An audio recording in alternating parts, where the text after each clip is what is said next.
Assalamualaikum warahmatullahi wabarakatuh. Nama saya Anissa Yulandari, kelas Psikologi 5C, NIM 18070161106. Di sini saya akan menjelaskan mengenai perbedaan disleksia, disgrafia, dan diskalkulia. Berdasarkan jurnal yang saya baca, kesulitan membaca merupakan gangguan belajar yang paling banyak dijumpai dan muncul dengan persentase sebesar 5-15% di antara populasi secara umum. Lalu gangguan matematika muncul kira-kira sebesar 6% populasi, dan untuk gangguan menulis masih sedikit sekali informasi yang tersedia. Disleksia, disgrafia, dan diskalkulia biasanya secara umum berhubungan dengan ketidakmampuan belajar lainnya, yaitu ADHD atau Attention Deficit Hyperactivity Disorder. Berikut akan saya jelaskan mengenai perbedaan antara disleksia, disgrafia, dan diskalkulia. Baik, yang pertama, saya akan menjelaskan mengenai perbedaan antara disleksia, disgrafia, dan diskalkulia berdasarkan definisinya. Yang pertama, disleksia. Disleksia merupakan ketidakmampuan belajar yang ditandai dengan kesulitan membaca, menulis, mengeja, dan berbicara dengan jelas, meskipun memiliki kecerdasan yang normal. Kemudian yang kedua, disgrafia merupakan ketidakmampuan belajar yang ditandai dengan kesulitan dalam mengungkapkan pemikiran dalam komposisi tulisan, atau secara umum bisa dikatakan sebagai tulisan tangan yang sangat buruk. Anak-anak yang memiliki disgrafia mungkin menulis dengan sangat pelan, hasil tulisan mereka bisa jadi sangat tak terbaca, dan mereka mungkin melakukan banyak kesalahan ejaan karena ketidakmampuan mereka untuk memadukan bunyi dan huruf. Kemudian yang ketiga, diskalkulia merupakan ketidakmampuan belajar yang ditandai dengan kesulitan dalam mempelajari konsep matematika dasar seperti nilai, waktu, penjumlahan dasar, menghafal tanggal, dan sistem penomoran. Baik, yang selanjutnya mengenai perbedaan disleksia, disgrafia, dan diskalkulia berdasarkan penyebabnya. Disleksia merupakan gangguan belajar yang diakibatkan oleh adanya gangguan saraf pada bagian batang otak, di mana batang otak ini berperan sebagai yang memproses bahasa. Selain masalah pada bagian otak, disleksia juga disebabkan oleh faktor kelainan genetik, trauma otak, cedera otak saat anak dilahirkan, dan penyakit lainnya. Kemudian ada disgrafia, di mana disebabkan oleh adanya masalah pada sistem saraf yang mengatur kemampuan motorik halus untuk menulis. Namun, penyebab ini belum dapat diketahui secara pasti. Akan tetapi, terdapat beberapa kemungkinan yang dapat memicu timbulnya disgrafia. Apabila disgrafia terjadi pada masa kanak-kanak, maka kemungkinan disebabkan oleh adanya masalah pada bagian memori yang memampukan anak untuk mengingat kata-kata yang ditulis dan posisi atau gerakan tangan untuk bisa menulis.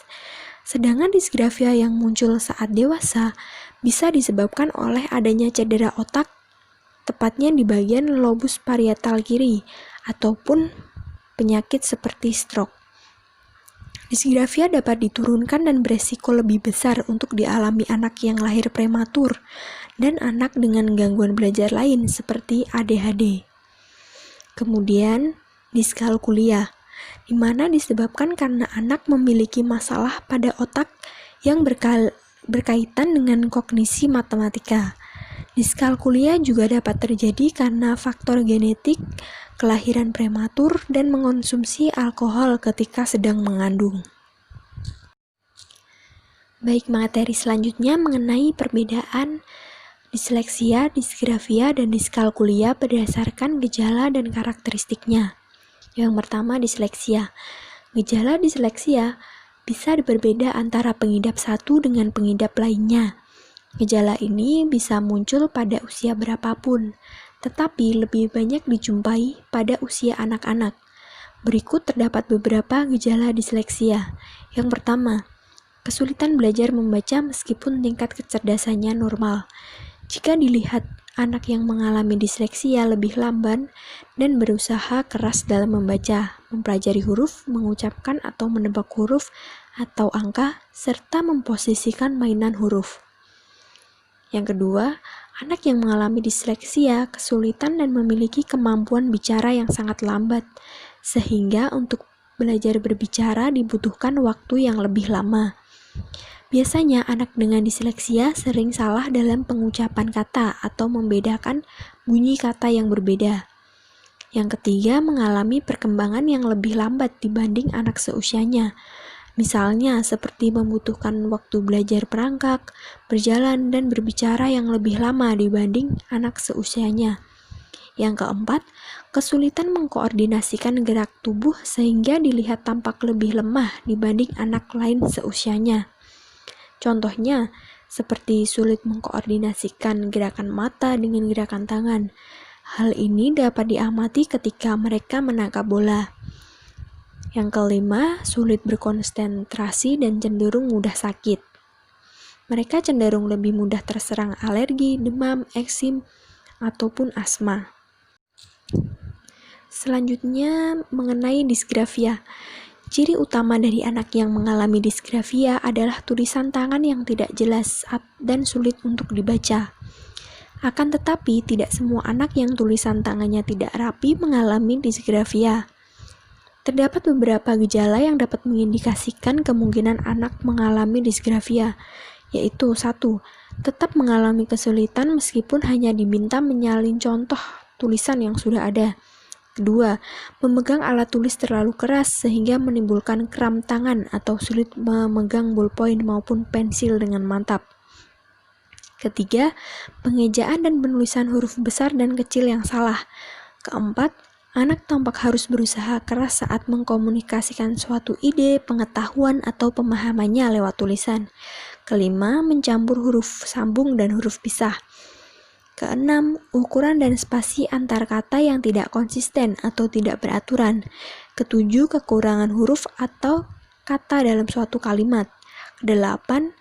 Kesulitan untuk membayangkan kata sebelum ditulis. 9. Berbicara pada diri sendiri ketika sedang menulis, atau malah terlalu memperhatikan tangan yang dipakai untuk menulis. 10. Sering menghapus tulisan ketika sedang menulis. Dan 11. Cara menulis tidak konsisten, tidak mengikuti alur garis yang tepat dan proporsional. Dan yang terakhir, diskalkulia. Anak yang mengalami diskalkulia dapat dikenali melalui beberapa karakteristik atau gejala yang muncul. Berikut beberapa ciri-ciri anak diskalkulia yang dapat diketahui dari tingkat pendidikannya. Yang pertama, diskalkulia pada anak prasekolah. Anak diskalkulia yang berusia 3-6 tahun akan mengalami sejumlah gejala seperti sulit mengingat nomor rumah atau nomor telepon, sulit untuk mencerna suruhan orang tua yang berkaitan dengan angka. Contohnya, saat orang tua menyuruh mengambil suatu barang sebanyak 5 buah, mereka bisa saja mengambil benda tersebut kurang atau lebih dari yang diminta. Kemudian, sulit untuk memahami lamanya waktu.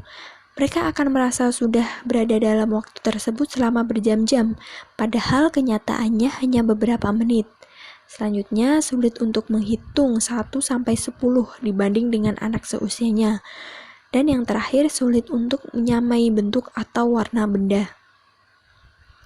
Yang kedua, diskalkulia pada anak sekolah dasar.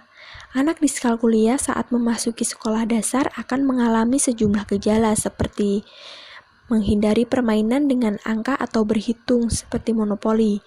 Kemudian kesulitan untuk menulis, kesulitan membedakan arah seperti kanan dan kiri, kebingungan ketika membaca waktu di jam analog, dan kesulitan dalam memahami makna kurang dari, lebih kecil, atau lebih besar.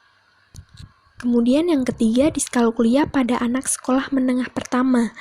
Anak diskalkulia saat memasuki sekolah menengah pertama akan mengalami sejumlah gejala seperti yang pertama, kesulitan mengingat skor dari suatu pertandingan atau nilainya sendiri. Yang kedua, kesulitan untuk mengerti seberapa banyak waktu yang telah berlalu hari ini di sekolah. Yang ketiga, kesulitan dalam mengerjakan PR matematika dan pelajaran lain yang membutuhkan kemampuan berhitung, mengenali arah, estimasi waktu, atau mengukur panjang. Keempat, kesulitan dalam menyusun kata-kata. Dan yang terakhir, kesulitan dalam mengingat rumus matematika dan akan cepat lupa setelah mengingatnya. Dan yang keempat, mengenai diskalkulia pada anak sekolah menengah atas. Anak diskalkulia saat memasuki sekolah menengah atas akan mengalami sejumlah gejala seperti kesulitan memahami jam malam mereka, kesulitan dalam menghitung pengeluaran dan uang jajan yang mereka miliki, kesulitan dalam mengira-ngira berapa lama waktu yang diperlukan untuk menyelesaikan pekerjaan, kesulitan mengingat nomor kelas dan jam masuk sekolah, dan kesulitan dalam hitungan sederhana. Mereka akan membutuhkan kalkulator untuk menghitung. Baiklah, presentasi yang sudah saya sampaikan. Mohon maaf apabila terdapat banyak salah kata. Terima kasih. Wassalamualaikum warahmatullahi wabarakatuh.